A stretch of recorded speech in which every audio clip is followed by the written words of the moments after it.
next comic coming to the stage. Really stoked to have him here. Ladies and gentlemen, all the way from Lexington, please give it up for Greer!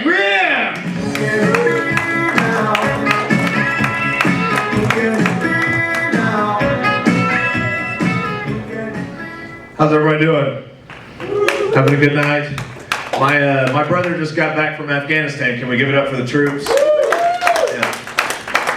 Already killed his wife. Yeah. Because she got out of the shower with a towel on her head. Yeah. What was she thinking? The presidential race is in full swing now. I really like the Mitt Romney story because to me it's like a homecoming queen story. Because at first, you know, all of his friends were talking all this shit about him, and then he got nominated. They're like, "We love you. You're the greatest." You know, and then at the end, he's gonna get nailed by the cool black guy. Me and my girlfriend just moved in together.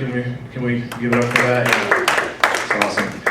There's certain things you start getting to say, like, "Hey, the DirecTV guy's here. Put some pants on." Yeah. Which doesn't explain why the inside guy showed up without any pants on, but...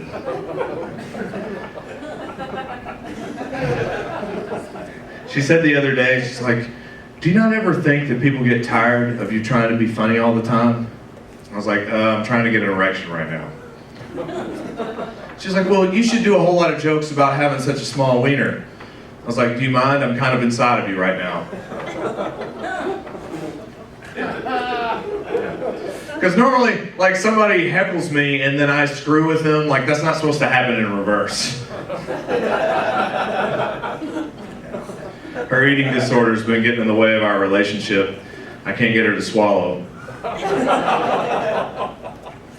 But, I don't know, it's kind of sad, like her family's in the horse racing business. She turned her ankle in the kitchen, I had to blow her brains out. She said recently, she's like, "I can tell when I'm talking to you that your brain goes somewhere else and you're not listening to me anymore." And she's like, "I did a whole bunch of research online and I figured out that you have this really rare case of attention deficit disorder." And I was like, "Babe, that's so sweet, you know? Like here I was this whole time thinking I was some asshole that didn't like listen to your shitty fucking stories."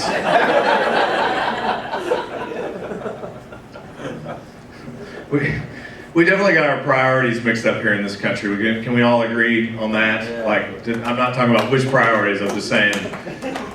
You know, like, I just think if you're at a bar, like if they can cut a guy off at a bar for drinking too much, they should be able to cut a fat guy off at a Chinese buffet.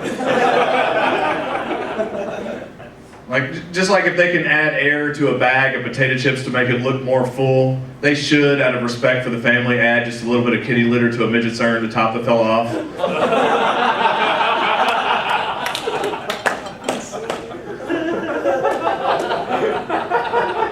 Thank you for that clap. I appreciate that.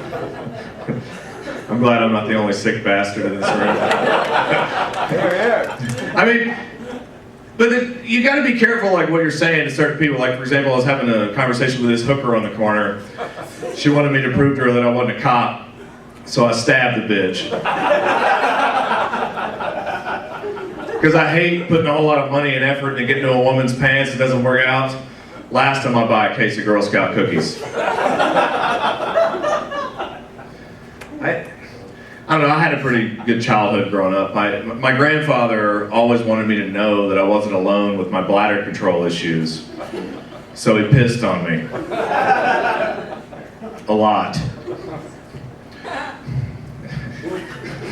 I got that extra laugh, saying a lot.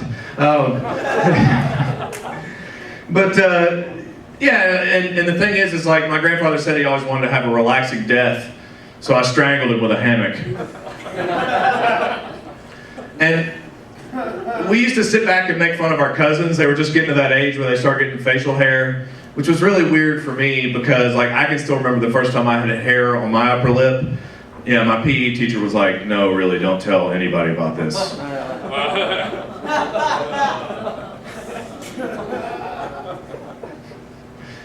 Oh. I just think there's a moment there where you have to own up and like understand like you're not going to have something. Like there's certain things we're not good at, and everybody has to own up that. Like for me, it's common sense, and I can still remember when I was 14 years old, I had my first job. I was bagging groceries at Kroger, and I was just trying to be polite. I was like, "Ma'am, will you have paper or plastic?" And this person turned around and said, "This dude will have paper." Yeah. And then like a couple years later, I'm going on my first date ever, and like I worked really hard to like get this bitch's phone number. She was hot. Like I was really excited, you know. And we get ready to like fool around, and I get ready to go down there, and I'm like, "Holy shit, you've had a sex change." And she's like, "No, I'm still a dude."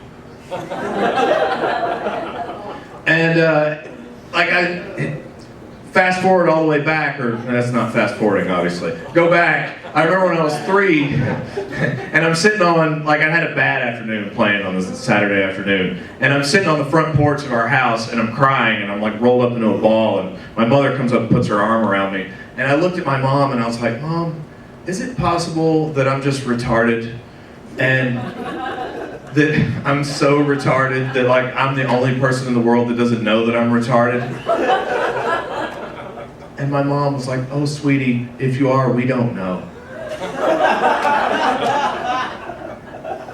That was like the sweetest thing that my mother has ever said to me. Horrible way to find out your whole family's retarded. Thanks, everybody. I'm Greer.